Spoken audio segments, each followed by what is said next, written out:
happy Holi and welcome to Smoothie with Sharan. So let me introduce to all of you who have come first time to Sharan. Sharan is an acronym. It stands for Sanctuary for Health and Reconnection to Animals and Nature. It's an acronym and it started by Dr. Nandita Shah. And under her guidance, thousands and thousands of people have been able to reverse or prevent diseases simply by changing their diet. She also is the recipient of the Nari Shakti Puraskar, which is the highest award for civilian women in our country. And this year, the Women's Commission of India gave her an award on Women's Day and would like to take this knowledge to at grassroots level and reach out to more and more people. So this is the need of the hour. And we have some visionaries who understood this. And that's what our guest is all about today. And I just spoke to Abhay some time ago, and I was already inspired just when speaking to him for maybe 10 to 15 minutes. And I'm sure we're going to have a very, very interesting conversation. So Abhay started out very, very young. And let's get him on board and let's see what we can learn from him today. Hi, Abhay. Welcome to Smoothie with Sharan.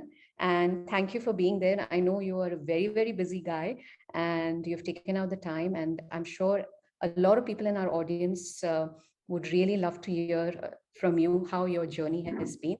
So guys, we're going to take up questions at the end. So if you have any questions, make a note and we'll take all of them up. So shall we start?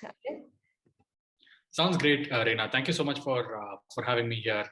Really a pleasure and a privilege to be amongst such august company today.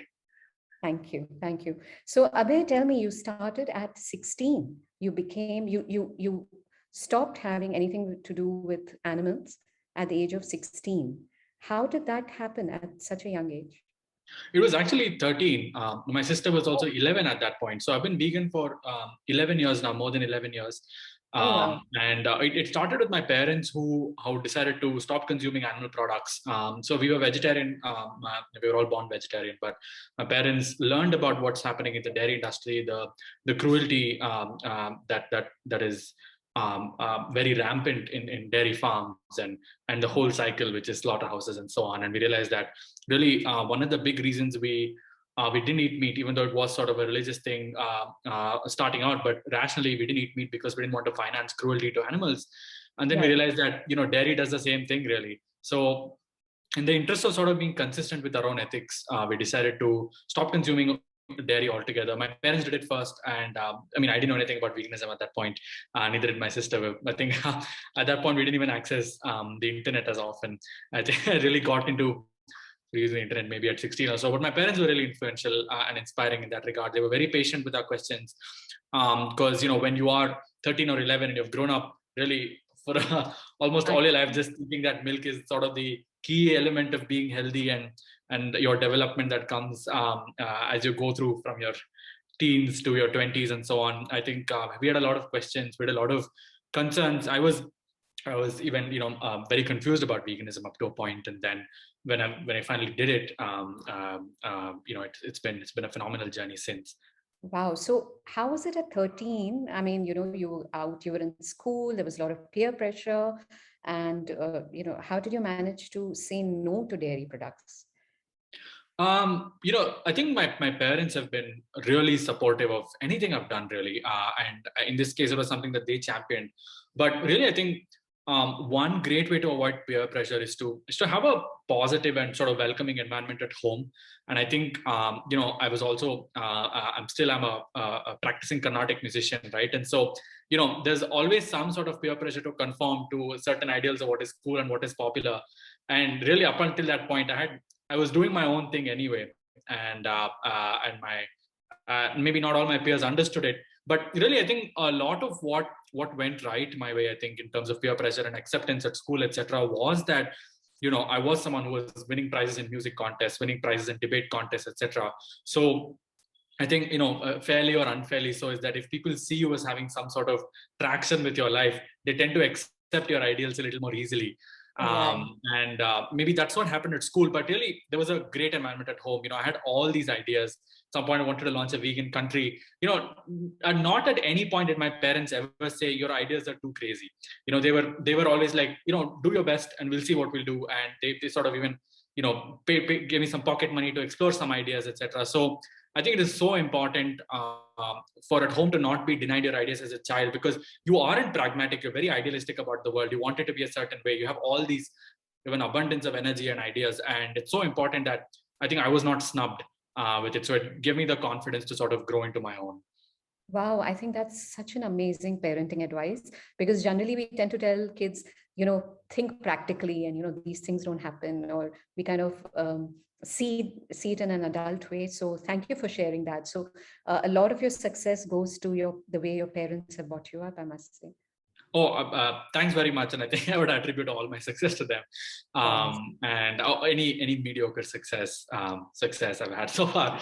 But really, I do give, and I think very fairly so, all the credit, really, because I think I didn't have a lot of my own ideas or vision up until a certain point, and it was really them guiding me. Okay. And what about your sister? I mean, did she have any, or was she similar to you, similar like you, and there was no problem with her adapting? Because I know with kids, it becomes very difficult to, unless you're really so clear in your head to take another path. Was it easy for her as well? Would you I like think to? we've both, my sister and I have been on very similar journeys. So, and I would argue that she did way better in school than I did, right? So she was always topping the class academically. I think even in her like board exams, she did great. So I think even in school, it wasn't too much of a bad environment, because our teachers really liked the sort of ideas we had. We Mhm. did well in school, etc. So the journey may be different for a couple of other people, but I would say, I mean, we were fairly privileged in that regard to be in an environment that wasn't as sort of snubbing of ideas. But it also, I think, really helped that even my sister specifically, she was really good at everything: sports, Okay. art, music, Sure. academics. So it was not a lot of people who found things to disagree with her or exclude her from. Yeah, but back then, like now you get a lot of vegan alternatives and everything. Back then, I'm sure, you couldn't just go out and buy a vegan biscuit or ice cream. How was that for you? You know, I really have a good relationship with food in that I really enjoy it, but there has never been a point where we missed anything. I think it is you're told that you're going to miss this or that, and really it's not. Once you start having a different lens of how you view food, and for me it is now what I'm enjoying, what is fueling me, etc. I think there is not any one thing that I couldn't live without, and so we never really felt that pressing need to have alternatives, right? So, and anyway, my parents made a lot of things at home. We had plant-based milk, plant-based curd, and so on. It was just very easy, but even so we didn't really miss anything. And even today, like I could go for like months just eating rice and sambar and not have a problem, really, because and this is maybe also just how I view what is exciting to me and what brings happiness in my life. To me, it is that it is chasing impact. It is chasing sort of building Good Mylk, now called One Good, into the biggest the company it can be. It's sort of very exciting, very adrenaline driving for me, very meaningful for me. So I don't necessarily derive that much joy or that much meaning from just specific food items. I think, Okay. yeah. So do you think that people who are on a mission and who have a vision, food does not become a priority in a way?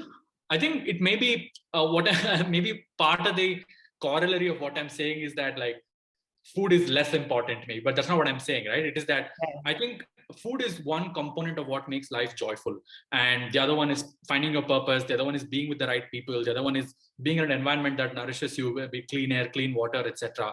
And Right. for people that say cheese is life or biryani is life, I would really ask you, isn't there much else left that makes you happy? And when you realize that there's only one part of the whole equation that makes up your mission, your purpose, what drives you, what gives you joy and bliss and other purpose in life and so on, I think food is one component of that. And it is very easy Right. to change it. And yes, maybe it was a little harder 10 years ago, but today, I mean, I I know. absolutely, the options are mind blowing. And that's also thanks to you also because of Good Mylk, and we're going to be coming to that how did we reach there. So I'm sorry, at 16 you became an activist. Maybe that's where I got I confused did, with the yeah, age. yeah. Yeah. So how did you get into activism at 16, and what did you do? So I've always been ambitious. I wanted to do something bigger than myself, bigger than my own individual circles in life. And I think activism was one way to manifest some of that energy or channel some of that energy into something that I thought was bigger than myself, and that was the cause and the movement.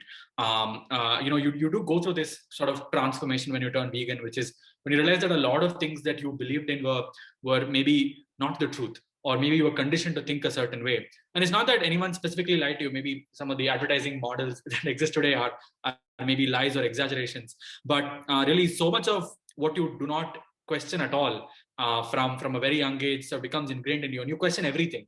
And I think it's natural to sort of feel like you've been lied to, or feel angry at times, and feel like, wow, this is 62 plus billion land animals are killed every year. More than 2 trillion marine animals are killed every year. That's more than the number of stars in our galaxy, right? And these numbers are mind-boggling, which really makes you want to do more than just sort of, I think there's this joke that, how do you know someone's a vegan? Don't worry, they'll tell you. And it's true, but it's also not without good reason, right? So you've really learned so much about how the world works in a very short amount of time. So going into activism was channeling that for me. It was like a positive way to take some of that anger and negative energy out from me and put it into something that was productive. So I started doing activism by volunteering with a bunch of other organizations first. We were doing leafletting campaigns. We would go to something like MG Road or like Indira Nagar and just talk to people who are walking by. And when you're that young, you don't really have fear of talking to people or fear of like being embarrassed. So you're just going out there talking to people kind of shamelessly, really, about, hey, have you heard about veganism? Have you heard about what happens in the dairy industry and so on? So I've made a lot of good friendships in my life today that came from like random passers-by that were just walking by when we happened to be doing activism. And then it snowballed into something that became like a youth-led sort of movement. We eventually named it Society for Animal Rights and Veganism. It was just like me at 16 and a bunch of like 600 people around the same age all over the country. 10 cities, like 60 people.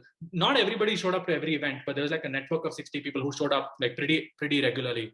And we did a lot of consistent activism. I remember like from my 10th grade to my 12th grade, I was just really out every weekend, Saturday and Sunday, holding a banner in front of KFC, or like going into KFCs or McDonald's and talking about veganism loudly to people who would listen, but also like most subtly talking in schools, colleges, etc.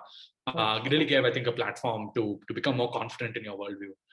Okay, all right. So you were not doing what ideally teenagers would be doing, going for movies and going for, restaurant. I mean, just clubbing. Were you spending, or did you manage to do balance both your social and your purpose together? Yeah, I think I've been definitely had my share of movies and just bike rides and so on. I think, but what is captivating about like going to these activism events every Saturday and Sunday was that there was a community where I felt like I belonged.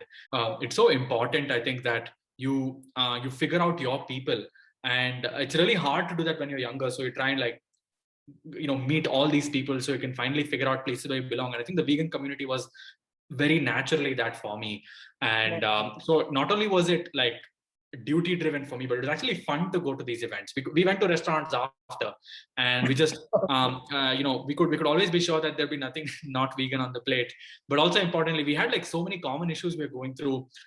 Maybe it could be maybe I don't relate to this personally, but there are a lot of people who had pressure at home from their parents who didn't want them to be vegan, or there were people who were bullied in college. I certainly was by some people in my like 11th and 12th days, where they were not really nice to me about being vegan. And there was a lot of common ground we could find, and that was just great. A very productive and like healthy channel, I think, for someone going through teenage. Yeah, like you were saying that one of the aspects of being joyful is having the right company. So you kind of found it in these communities. So let us know, how did Good Mylk, or now we've got, and today you were telling me you have changed the name. Could you tell everybody? Just like 1 hour ago. 1 hour ago. So great. We've announced it today, first time. So Abhay, from your side, what is the new name and why have you changed the name? Sure. Thanks, Reina. So we're calling it One Good. And the idea was, Good Mylk was always at some level a limiting name because we only qualified milk with it. And Good Mylk as a company, and now One Good, we've been doing a lot more than milk for a while now. We've been doing curd, we've been doing butter, we've been doing a couple of other products. And the goal has always been to make vegan products affordable and accessible. It was so important that the larger mission was captured in the brand name, and that's really what transpired with the name change. But really, the company was started when during these activism events, I would go and like hear people say, "Look, plant-based options are not affordable or accessible today," and not that that's an excuse to not be vegan, but it did add friction to the process. And really, we found that there was something we could be doing to remove that friction. Right. And so, congratulations. And I'm sure there's only soaring success ahead for One Good, for sure. So, tell Thank you me, so much, Raina. yeah, tell me, how did we get into, how did Good Milk start? I mean, you were in college and you decided to stop studying and start your own venture. How did that come about? So it wasn't necessarily that I decided to stop my academics. It was that Good Mylk was already in the works, and we were doing orders and sales way before I even joined college. It was that the scale of the company came to a point where it was hard for me to do both or do justice to both my academics and my college.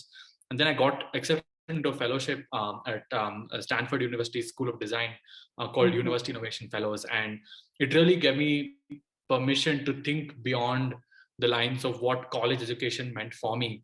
And by the time I came back, I was already sort of making a decision. But then Good Mylk got like 2.5 crores in seed funding at that point, and then it was, you had obligations to your investors, to your shareholders, to people who had employed, to do your very best, and you couldn't do that if you were in college for like 7 hours a day. And Right, then right. you can't run a most companies don't succeed even when their founders are working full time. What hope is there for companies that are like working in 8 to 9 p.m. in the night? So Correct. it was a very conscious decision taken along with my parents, after weighing costs and benefits. And at that point, I think I had enough maybe things on my resume to not really worry about getting a specifically engineering degree. And at some level, I think I've always known I'm going to be okay in my career. So it was a risk worth taking at that point, and I think that's paid off fairly well, at least in terms of my personal career rewards. Right. And knowing your parents being so supportive, that wasn't an issue at all to continue to pursue this, right? They had their anxiety, of course. I'm I know. sure. Even after like a couple of months of receiving our funding, my mom was always like, you got to finish your engineering. I know we got featured on Forbes at some point, and send a link to my mom. And the first thing she said was, you better finish your engineering. And Okay. Okay. only after some point where they realized my heart was not in it, and they were reasonably assured that I would be okay, did they sort of sign off on it was actually my mom's idea at some point. She's like, look, if you're not going to do this right, don't do it at all. And then it snowballed into sort of dropping out ultimately.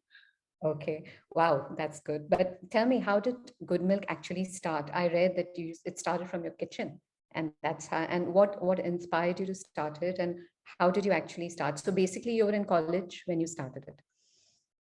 Yeah, I just finished my 12th when we launched this. The story is, I was doing activism events, of course, and I would hear a lot about people complaining that, look, soy milk is like $300 a liter. I think at that point, the only options were like imported, right? And the almond milk was like $800 a liter. So you really had to take that feedback seriously. And we were like, look, we want to just have this one option where people won't give excuses. If someone says, look, veganism is expensive, like, boom, here's something that is reasonably priced. And that's Right. the original intent behind starting it out. We really are not a business family. My family is all a bunch of academics. So they it was a bit of a journey getting it off the ground. So my mom was making these products in the kitchen. I was delivering them on my bike, like 5 a.m. before college started, and then like coming back home and then delivering up to like midnight some days. So it was pretty difficult for a year or two, and then sort of things became better when we started building our own logistics team and like salarying our people. Wow. So how was it marketing? I mean, did you have a lot of customers back then who were taking your service? Oh yeah, I mean, we've never really had a problem finding customers. I think I truly believe this about the plant-based space is that the demand exists. You just need to figure out how to supply, because supply has been a problem. Either you're pricing your products at 300 rupees a liter, where the supply may exist because you have the margins to play with, but you're not able to be accessible, or you have become so localized that you're unable to scale beyond a certain point, and your pricing only supports a certain level of scale. I think it has become an immense challenge really today to, there are vegans in every corner of the country, and not even just vegans, right? Good Milk is not to serve vegans, because vegans are already vegan. We are helping people who are not vegan eat more vegan or eat fully vegan, and to that end, there are people like that all over the country. And even we haven't figured out how to get every single one of our products to every single one of them. And I think the big, hard challenge is to solve that specific problem. It's a manufacturing problem, it's a distribution problem, and it's also a brand problem. So, or a marketing problem. You've got to solve these problems. And I think there can be a very large company built out of that. So you have learned everything on the way. I mean, you didn't go to any business school, or you didn't intern with any company. You just figured things out on the way. Oh yeah, absolutely. And I don't think business school really teaches you how to do business. I think they teach you maybe things like how to think about certain things, etc. But really, there's no substitute. No MBA from the best university in the world can prepare you for the hard journey that is entrepreneurship. So, and like, especially in this unique space, in this unique country, there are challenges that are unprecedented. You can't follow Beyond Meat's model or Oatly's model and expect to succeed in India. I think India requires India-specific solutions and built in India for India, and maybe for the world. But the problem and the way you're thinking about the problem and the solution has to start from very India-specific roots and like concepts. Right. And so basically, it's when you go there in the ground, working at that level, is where you have learned all your lessons. For sure. And I would very much say that still a very much learning in progress sort of thing, in that every new level of scale we hit, we are thinking about new problems that we've never thought of before. And sometimes we realize that a lot of the limitations is just in our own mind. And I've realized that too, in that I've never thought Good Mylk could be even as big as it is today. And that's a fundamental limitation from my side, because you need to be thinking big. And for me, what was thinking big was not big enough. And even today, I would argue that the next level of scale I have in mind is not probably going to be satisfactory when we get there. So yeah, it's so much about mindset, and I think resilience and like the ability to be curious and learn and so on. So was there any point of time you said, oh God, I don't think this is all worth it. Let me just, stop it. Or was there any time you felt like stopping and giving up? Yeah, I mean, I wouldn't say stopping per se, but things have been really hard. It gets hard once or twice a year, even now. And it is very much going to get harder every couple of months, I'm sure. But I think I don't think there's any entrepreneur who would say the journey has been joyful. I think it has been, and I would very much categorize like having this purpose, getting up in the morning every day gives me joy, but it is not at all fun. Or I mean, it's not all fun and games. It is I really do find myself going through low cycles every couple of weeks. It's you sort of feel like you're on a high on certain days and unbeatable, but then on certain days you're like, oh my God, have I created the worst company on the planet? But overall, I think yeah, I mean, I've never thought about quitting, but we've really thought about the model, right? And I think if you're I really think, and this is something I would tell all entrepreneurs my age or younger or anyone, is that you have to fall in love with solving the problem and not your solution or interpretation of the solution to that problem. So I believe in making plant-based food affordable and accessible to everybody. I think there was a question in the chat that said, what products does Good Mylk make? We're now called One Good. We make vegan milk, butter, curd, mayo, paneer, cheese, etc., and we try to make them affordable and accessible to all. So do you think the purpose gets you back on track? Does that make it easy to get back on track? For sure, because even if you're failing at that point and you want to quit, you want to quit the solution that you've devised, and that may not be the perfect solution to the problem that you've envisaged. So I think Good Mylk or otherwise, I will be a lifelong sort of proponent of making plant-based food more accessible to all, and maybe Good Mylk is one part of that solution. So it is so important to not fall in love with your ideas and your solution, because your solution can change, but it is really attacking that problem relentlessly. And I don't think I've ever felt like the problem wasn't worth solving, or that I wanted to stop solving it the best I could. It was more that, is this solution not working out? And there have been many answers to that question. Good Mylk itself has gone through so many journeys. Like for once, I think when we started out, we were selling like a peanut milk and then an almond milk and then a coconut milk. And really now we've gotten to a point where we have a milk that's made with cashews, millets, and oats. And this has been like a 4-year journey even getting to this point. So the solution is different today than it was even 6 months ago, but the problem is still very much what something we want to pursue. Correct, right. So how old were you when you got your first funding? 19, I think, 19 or 20. 19, yeah. And you said it was 2.5 crores. It was 2.5 crores. We've raised close to 13, 14 crores till date. And our first check was 2.5 crores. How did you get somebody to be convinced to give you 2.5 crores at the age of 90? I think it was, yeah, that's a great question. No, I think it was my activism background, right? So our first investor was US based, and when he invested the money, he did it because of my reputation in the community as an activist.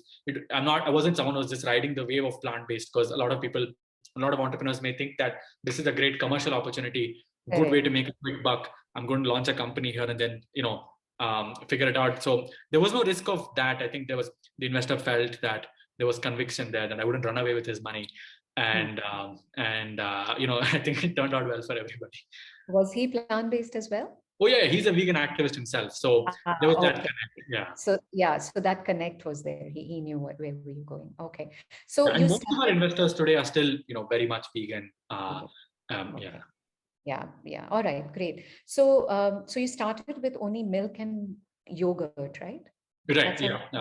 We call it curd here. It's a more sort of well-known variant. Dahi. I think yogurt's a more sort of stirred version that's more well-known outside. But I think India-specific set yogurts are called curd, and that's the one we did. And with milk, yes.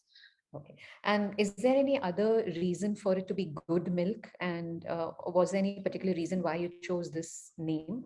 I mean, it's apparent, of course, because this is actually good milk, because there's no cruelty and everything. Was there any other reason why you decided to have this name initially before changing now, of course? Right, and we still retain the name Good, right? And I think it's so important to convey. I think in the dairy industry, if you're creating a product that competes with dairy products, you want to convey purity and goodness. And it is different for every other sort of category. If you want to do something like the energy segment, maybe goodness and purity isn't the answer there. It is performance and energy.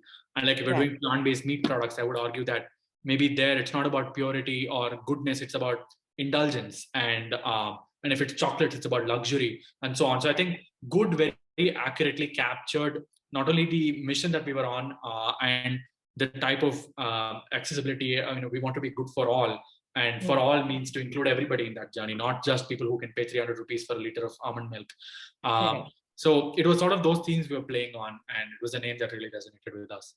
Okay, so it was milk and curd, and then you ventured into which other products? How did it grow? It went, and then butter started, and then we did a plant milk powder at some point. And now, of course, we have quite a bit of a range. We've also done a lot of work in moving to clean label. I think our curd, for example, is a fantastic product. There is just peanuts, water, and live cultures, right? So, clearly the feedback has also been great in that people want something that can also, like, from an ingredients perspective, feel as good as dairy. And that is a challenge in the plant-based space, right? So because, when you read cow's milk on the pack, it doesn't say milk fat, lactose, whey protein, casein protein, and all these ingredients. The regulator has deemed that it should be called cow's milk. But in plants, you can't just say cashews and water, because you need a plant-based source of protein. You need a plant-based source of vitamins. And like milk fat is there, you need a plant-based source of fat. You need something that binds it together. And so it is generally harder to get to sort of having the same label claims as you could make with cow's milk. But I think it's a very evolving journey, because now you're able to extract very specific properties out of plants, very highly functional stuff. And I think it'll help the industry go a long way in terms of label claims. And, I know there is a common criticism with plant-based food in that, like, or packaged food in general, is that you have to add things to it, in order to preserve it or whatever. But really, it's not necessary at all for most products. In fact, I think we now maybe have one product, which is a mayo that contains a preservative, but really none of our other products do. And soon we're phasing the mayo out as well. It's really what you need of your supply chain, how comfortable you are with cold chain and things like that. And the answer may not exist today, because it is impossible really to send a packet of cold milk to someone from Bangalore to Ahmedabad, right?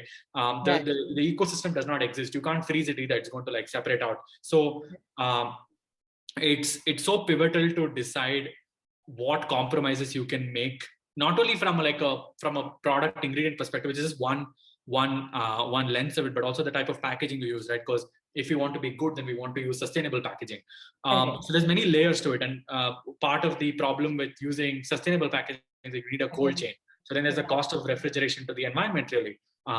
So it's understanding where to strike that balance, and I think it's an evolving discipline. So then don't your products have a very shorter shelf life? Curd has a shelf life of a month. I think in general, plant-based products do well in shelf life as long as they're refrigerated and so on. I think it is, in general, if your peanuts, for example, are clean, they're like washed, etc., then you can expect that there aren't many germs in the product. So I think you can, and also like with some products like plant-based cheese, where really there's not a lot of water in it, right? There's maybe it's got less water and more cashews, etc., whatever the ingredient recipe may be. Then you can get a longer shelf life without adding anything really. It is about, and a lot of our products are cultured, right? So in that the probiotic bacteria help in shelf life. So you ferment these products and then refrigerate them. Then you have a longer shelf life, and it's brought about by good bacteria, the ones that are probiotic as well. So Abhay, which is your most high-selling product? Milk for sure. And I would very much think so. It's because of the shelf life, right? We put it in a Tetra Pak. No preservatives. You don't need a preservative to be in a Tetra Pak. But it is, So if you're in like so essentially you remove germs from the product and then you put it in a container where oxygen can't come and oxidize the product, or like sunlight doesn't damage the product, etc. Because germs are one way to destroy a product, but there's also like sunlight can be. That's why you read a lot from keep in a cool or dry place, right? Because they want it away from sunlight. So it's a very interesting sort of packaging technology that helps us get to all parts of the country at ambient shelf life without any preservatives, and that's pretty awesome. Wonderful, wonderful. So tell me, Abhay, from home to Bangalore to the rest of India, how did that happen? How did that journey happen? It was very much, I think, moving from the right manufacturing system, like one manufacturing system to another. I think a lot of these are things you don't really know intuitively, but once you go to like a good factory and tell them, hey, this is what I want. If they have the machines, they'll do it for you. If they don't, they'll tell you, go to this plant. But now that we know a lot of this, we're putting up our own plants now, because there we are able to 100% do exactly what we want to do, ensure that there are no allergens that are outside of the scope. Like for example, peanuts are an allergen, right? So for some people, but of course, a lot of India is very not allergen. There's no allergy problem with peanuts for most of the country. So you're able to control allergens. You're able to control your lines. You're able to control to a very high degree what quality of products you can put out. So in that way, we've set up 3 plants: one in Bangalore, one in Bombay, one in Delhi. They're going to start being operational very soon. So it helps us achieve a lot more of our specific needs with a very high degree of accuracy. So how has the growth been as far as consumers are concerned? Do you think awareness has increased and demand has increased? And are you able to reach the demand? Absolutely. I don't know if we've been able to reach the demand yet, because clearly in a country with 1.3 billion people, I would argue that many of them are thinking beyond dairy. Growth has been great. We're maybe one of the 2 largest companies in this space, in the sort of vegan alternative space. So in that we've seen some early success, but I think there's a lot more to come. I think we are very excited about the next 1 million customers we're going to bring to us, and they're not going to be the same customers as the ones we have now. They're going to come from maybe a different generation. Maybe they're going to come with very different expectations, and very important to be dynamic that way. Right. So tell me, how is your parents' health? They've been vegan for many years now, I'm sure, because they were before you all became vegan, right? So how many years has it been for them? Almost 12, I think. 12. And how do you see them health-wise? Because they must be in their 60s, if I'm not mistaken, right? Yeah, my dad's in his 60s. My mom is in her 50s. No, they've been, I think they've been very conscious about how they're eating now. Not that they weren't before, but I think in general, I find them to be very, very careful about the type of food they put into their bodies. And they're definitely great examples to follow if you're trying to be healthy as you go through from 20s and beyond. Right. Okay. So they're doing well. Oh yeah, well, they're doing great. Full of energy.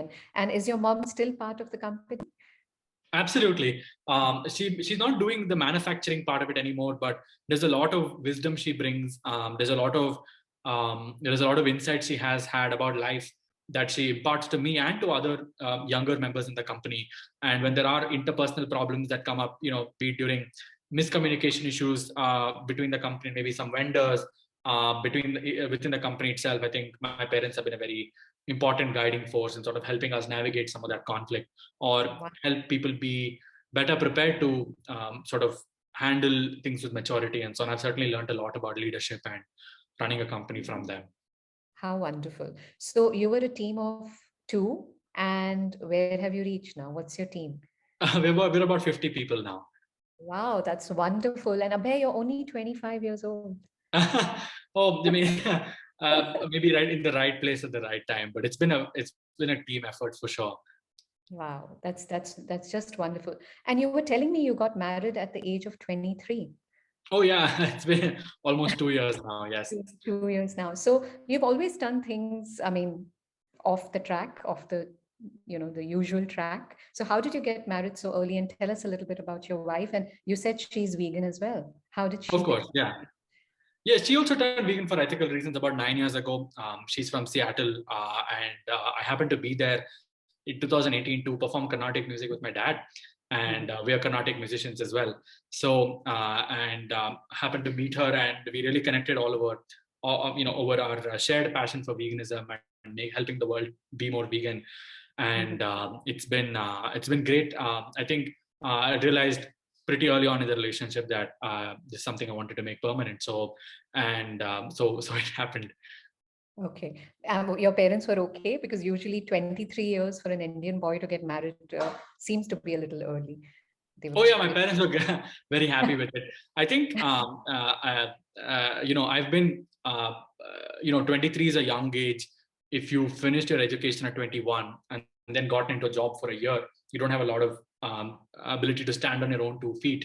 But I've been sort of running this or being part of Good Mylk and helping lead it since I was 19. So I've had a career already for like 4-5 years now. So it was, I felt like Good Mylk's own commercial success and sort of where I was personally helped me, think about setting some roots and settling down really. And that was not settling down in the sense that I settled for something. It's still an incredible journey. And of course, my wife Caitlin has moved to Bangalore, so she could help build Good Mylk with me, my family, and my colleagues. And it's been a lovely journey. But it was not early for me in the sense that I was doing a job for 4 years now, and I felt like I was ready for it. Okay. So what about kids? Have you thought, I mean, in the sense that generally people who are very eco-conscious are, always have this debate in their mind whether they should have children. Have you kind of discussed this? Have you thought about it? Of course. Yeah, no, that's a great question. I think we're a little early in our age and careers, and we want to really focus on that for a while now. But importantly, you're right? There are environmental consequences to bearing children, and I think the other maybe scary thing about that any parent must go through, and I personally don't have experience with this, but really it is thinking about like how the world is becoming, right? And it is that there's good reasons to be pessimistic and optimistic, and I think there's certainly the young ones of today are very, very different from my own early days, and I think they could definitely run circles around me. I feel obsolete in many ways, even just talking to people who are like 15 years younger than I am. And so it is, I think, also a question of whether you want to bring people into the world who can experience cruelty or experience very extreme levels of certain emotions that are magnified today by social media, by certain technologies available to you. So I think it's a very interesting question. And one, of course, that is going to be evolving as well in that, there are also good arguments to be made for having more, bringing more like-minded people on the planet. In that, if everybody who is conscious decides to not have kids, and everybody who is not conscious decides to have kids, then you're going to be filled with a generation of consumers. So and it's definitely interesting, and I think I'm personally very much leaning towards like being more environmentally conscious, etc. But you can always defer that decision to a point where, right now Good Mylk's my baby, and one good now. So really focusing on helping that be successful. Of course. And maybe we need parents like you to, raise children who can take this movement further as well. Maybe if we look at it in that sense. Of course, and biological kids are not the only way to have kids or to influence kids' lives. So there's really a big list of things you can think about before arriving at any of this. Right. Lovely. So anything that you'd like to share, especially to, people who are still not, still on the fence. They understand it's good and you should go vegan, but, they're not able to, take that plunge. What would you say to them?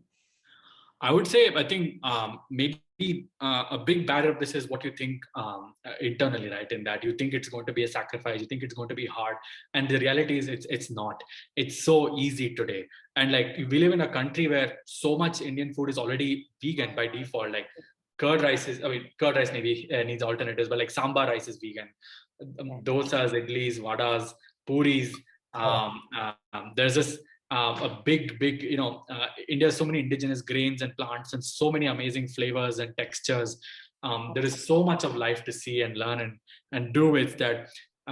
Being vegan is such the easy thing to do, and really, it's not even conscious for me anymore. I'm like, all the things I love are vegan already. And if I want to have curd, there's vegan curd. If I want to have ice cream, there's vegan ice cream. It's just, and now, especially with a lot of larger companies coming into this picture as well, if you really want a vegan alternative, it can be delivered to you in 10 minutes now, thanks to the whole 10-minute grocery delivery landscape. So I would say just do it is maybe a harder thing to do than to say, but it's not that big a deal. And if you really are hesitant to call yourself vegan, don't call yourself vegan. Just don't eat animals. So it's how you craft your journey. But one thing for sure is there's a great community out there, and Reena, you're enabling so much of that, and of course Sharan as well. Is that just join these groups, the WhatsApp groups, Facebook groups. There's Instagram pages you can follow. Everybody's so accessible, so reachable. Lovely community. It's just such an easy thing today. Yeah. So do you sense, people spend their whole life finding their purpose. What do you think helped you find it so early? Would you know? That's a great question. I think maybe I don't have a template answer for this, but there's this concept called ikigai, where it's sort of this culmination of things that you're good at, things that you love, things that benefit society, things that make you money. Because money is an important part of being alive in today's world, right? You have to pay a tax for living. But ikigai is sort of this. If you do a Venn diagram sort of chart, it is the intersection of all of these things. So that is, I think, if you're already, I would very easily and very comfortably say this, in that every one of us is the best in the world at something. Reena, you may, of course, have gone through that journey yourself, and you figured out that there's something that you're great at and the world values, and something that can help be a career and so on. So I think I was very lucky to find it. But I think one thing you can do as someone who is starting out is to just explore all the things that you have an interest in.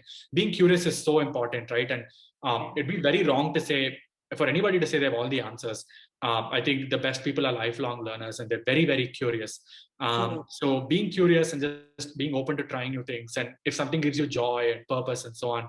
And there's so many ways. You don't have to be a vegan entrepreneur to help the community. You can be a chartered accountant. You could be a lawyer. So important. You could be someone who drives a bike and delivers vegan products with utmost levels of care and trust.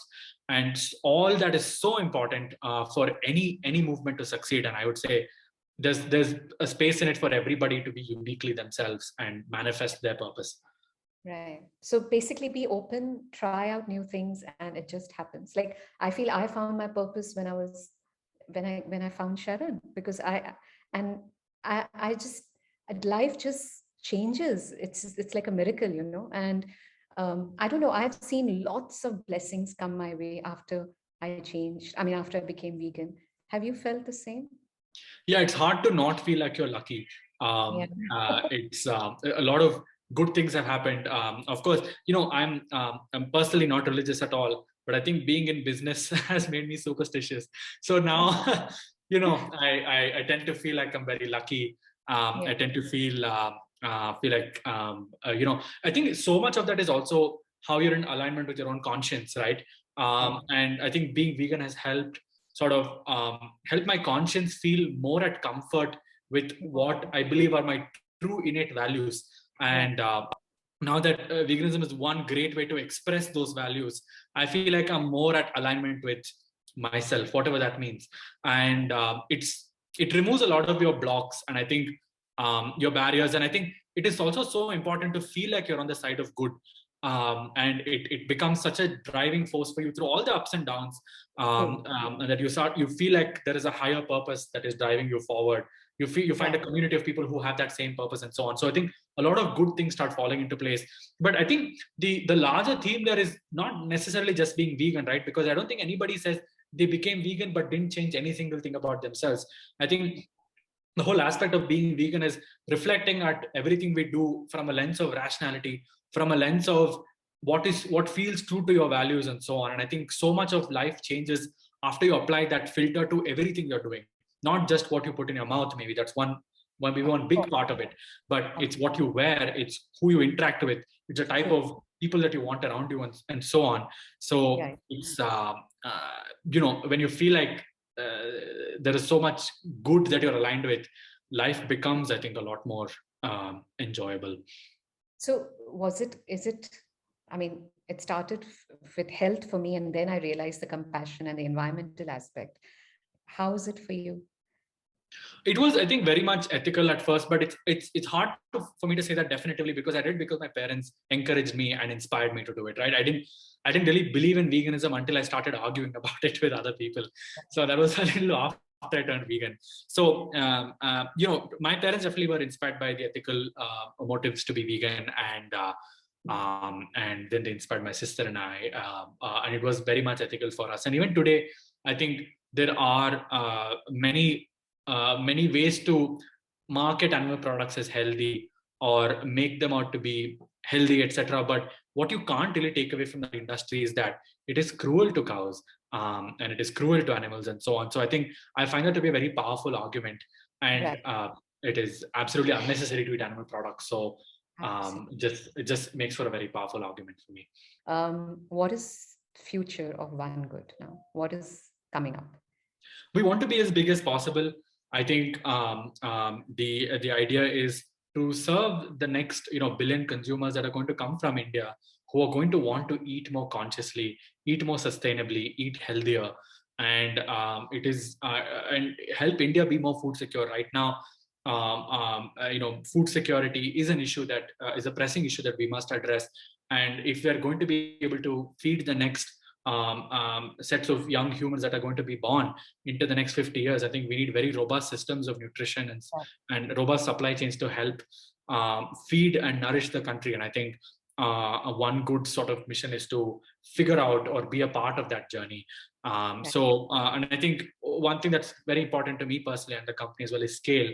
It's easy to do this in one neighborhood with 10 houses, but the Mm. hard challenge is to do it with a billion people, and that's Right. the big problem we want to solve. And this is something I know I'll be working on for my lifetime.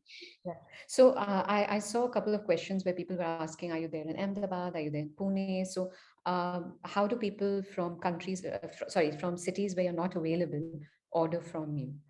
It's our website, onegood.in, and they could just go there and order. And a lot of our products are cold chain, and they need to be, if you don't want to have preservatives, etc. So they won't be delivered everywhere. They're delivered in Bangalore, Bombay, Chennai, Hyderabad, and Delhi NCR.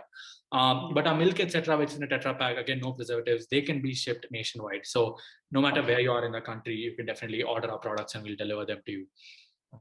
And I would just ask, my last question to you would be, what is the secret of your success?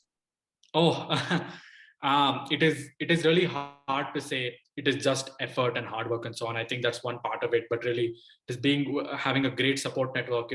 My wife moved from the States to be in India to help build this company. Being possible to run it as effectively if she weren't here. My parents have been phenomenal. My colleagues are great. It's a lot of luck as well, being in the right place at the right time. Thankful to our investors, thankful to our customers. So there's a lot that needs to go right, I think, and it is almost maybe.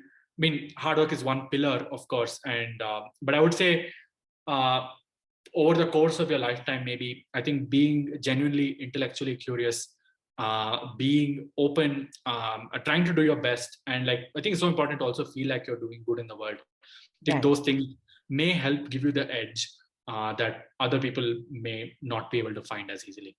And the motivation to keep going Right. and going and going, right? Okay, super. So, okay, I'm open for questions now. Kanchana says, I love Good Milk products.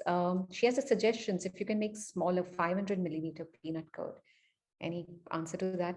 We're working on it, so we will have a packet version of our curd as well that is more affordable. Our goal is to get to the price of cow's milk curd, despite it already being so subsidized. In fact, our tax money goes to that, at least some part of it. So, despite them having scale, despite them having all those subsidies, I think it is possible for plant-based products to be even more affordable because it makes sense from a first principles perspective. Animals eat plants. You could just directly eat plants. So you're avoiding one additional layer of processing that goes through a cow. Correct. You could completely skip that by just getting your nutrients from plants. Okay.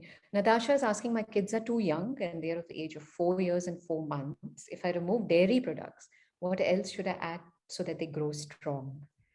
Reena, maybe that's an answer you know better than I do.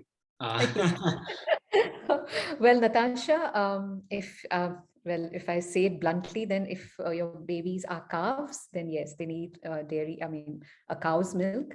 But it's so beautiful that Mother Nature, after the child becomes 1.5, automatically your milk stops. And so basically, if we connect with nature, uh, we do not need milk. And trust me, we have many, many, many kids who are um, not consuming any dairy and are in fact thriving, I would say, and doing wonderfully well. So don't worry, they do not need dairy products to make them strong. They need greens, fruits, vegetables, and that's what's going to make them strong. Even green smoothies. I have one of our facilitators. She makes popsicles out of these green smoothies. There are lots of innovative things you can do. So there is this big conception that milk gives you strength. Milk actually depletes the calcium from your body. I mean, there's a whole big science to it, but I would say just try it. Try it for 1 month and see the difference. Your kids will thank you and love you for it. Trust me. If I can Um, add to that, I think there have been many people with vegan pregnancies and they've had essentially gone through an entire pregnancy and have had raised babies that are vegan yes. from the day they were born. And I think that's a testament in many ways to it's just very possible to do it and very, very easy to, I would add. Somebody mentioned that is it not expensive to be vegan? I mean, you've kind of answered that question by with Good Milk. But otherwise, actually, we don't need dairy alternatives, as you said, right? I mean, we can live without them, but it's just because there is this momentum and we like them. And that's where it becomes easy. Like, I don't miss my curd or cheese, or if it's not there, it's okay. So, but for the transition period, Abhay is there with the solution. But otherwise, is it expensive to be vegan? No, Rajma chawal is vegan, right? Dal chawal is vegan. So much of what we eat already is vegan. So I think, especially if you live in India and eat Indian food, it's affordable. And if Yeah. you want affordable dairy products, we're working on it. And I think our curd, for example, is already pretty close to the price of dairy curd from like private dairy companies, etc. May not be matching that of subsidized government companies, but I think that's a good start. And I think all of our other products are also going to get there. And I think not only just us, right? And Good Milk's not the only solution in this industry. Going to be a bunch of other smart people who are going to work on solving this problem as well. But in general, as long as you eat a healthy, balanced Indian diet, it's very easy to be affordably vegan in India for sure. True. Okay, Abhishek says, what's the vegan substitute for a newborn baby formula milk? Are you guys launching any such products for babies? We haven't worked on it yet, and we may not do something like that in the near term. But of course, maybe Reena, you may have some insights into Yeah, what there works are. here. I'm not sure in India, but I know that in the US you get soy-based formulas. But I'm not too sure about India. But I think if you're once your baby starts is at a time where the baby's weaning off, then you can go in for like very tiny amounts of banana milk, just blending the banana into a milk, and slowly as the child gets older, go into more like a oat, and then later on like a nut milk as the child grows. Um, Pushpa is asking, the stomach cannot accept pulses. Then from where do we get our proteins? Would you know that, Abhay? I don't know if the comment "the stomach cannot accept pulses" is something I can attest to, but there are many sources of plant-based protein. There's soy, there's peanuts, there's peas, there's Any? right, and like I think almost every single food item you eat today has some version of protein. I think if you're looking to specifically bulk up or work out, etc., there may be more concentrated versions of protein that you need. But like and there's also like mung beans. There's now brown rice isolates. Of course, One Good recently acquired a company called Pro2Fit, and they make plant-based protein made out of mung bean, brown rice, and pea protein. So it's clearly very possible to get protein from different sources, etc. And yeah, I mean, you could find a lot of innovative recipes that are high protein naturally as well. But of course, you may have specific needs if you're like working out and want to achieve specific body types or Right. specific fitness goals. Then it has to be customized. But of course, I think you can talk to someone from SHARAN for that. Thank you. Are there any films that you recommend people watch to be able to make this switch easily? Oof, that's a great question. Honestly, I haven't watched a lot of these films since I turned vegan because I feel like they're disturbing. So it's like I'm already vegan, so why watch them? But I know there's been a lot of great things said about Dominion, said about Earthlings, said about I know there's a bunch of Netflix one, Game Changers, and so on. I personally haven't watched these movies, so I can't attest to that. Reena, maybe you as an educator in this space may have some recommendations. Yeah. Game Changers is really a game changer. What the Health is another great one. Conspiracy, and even Earthlings. Earthlings changed me from a non-vegetarian to a vegetarian, and and Forks Over Knives made me vegan. So I think these documentaries really help in the initial journey. So definitely, anybody who's still debating can watch these as well. So. Abhay, thank you. I think we have had a wonderful conversation. And to sum it all up, I think we learned a lot today. We learned that as parents, we should encourage our children, however crazy we think their ideas are. We also learned that be curious, and follow what makes you happy, follow your passion. And once you have a mission, a purpose, then bliss is guaranteed, irrespective of all the hard work and everything. But if you have a mission and a vision, and when you're doing something for somebody else, things just fall into place. Isn't it, Abhay? Oh, totally. And thanks so much, Reena, for this. You're a fantastic host. And I look forward to having more conversations with you. Sure. It's been a delight. And you were a wonderful guest as well, and I really enjoyed listening to you. So SHARAN is working towards health, compassion, and environment. And join us, and you'll always feel blessed because we feel blessed as well. So thank you, everyone, and wishing you and your loved ones great health and joy always from all of us at Team SHARAN. Bye bye for now. Love you all. Bye bye. Thank you.